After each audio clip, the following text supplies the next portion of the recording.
gas sa pinakamalaking dahilan ng climate change o pabago-bagong panahon. Ganaman sa isang pulong, tinalakay kung paano ito mapababa hindi lamang dito sa Pilipinas kundi sa buong ASEAN region.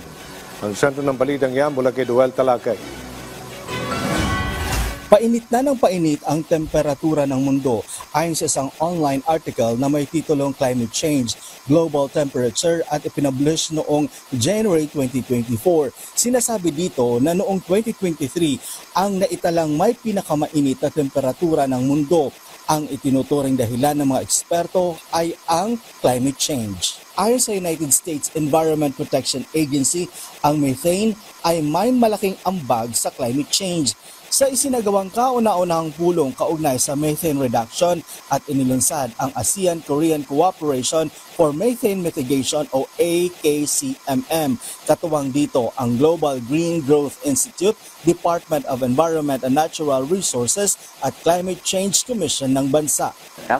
This meeting is only the start of the concrete efforts by the Philippine government to address methane challenges of this country, and by forming a methane reduction committee that involves all stakeholders of Philippines, all different ministries, they will coordinate the policy making and also they will form the strategies and also concrete actions. Nagsabi na si Pangulong Ferdinand R. Marcos Jr. na ang climate change ay isa sa mga priority ng ating pamahalaan.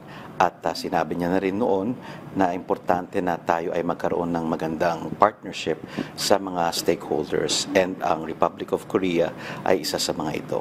Layo nito na bumaba ang methane gas emission, hindi lang dito sa Pilipinas kundi sa buong ASEAN region. Halimbawa sa Palayan, nagkakaroon ng methane emission sa ilalim ng tubig kapag nabubulok ang organikong material, isang natural na proseso na may epekto sa kalikasan. Mayroon din methane emission mula sa livestock farming at rice cultivation. Ayon sa mga eksperto, ang methane ay kayang harangin ang init ng mundo sa loob ng 100 taon. Sa ilalim ng administrasyong ito, nagawa na natin yun finally.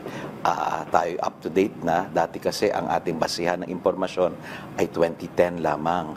Ngayon, 2015 at 2020, meron na tayo. So makita natin yung mga movements at makikita natin yung areas. Kasi pag wala tayong datos, hindi tayo makapag-prioritize. Ayon kay Borge, napapanahon ng pag-usapan ang methane mitigation sa bansa. Kaya papalakasin ang awareness campaign nito upang lubos na maunawaan ng mga Pilipino. Noel Talakay para sa Pambansang TV sa Bagong Pilipinas.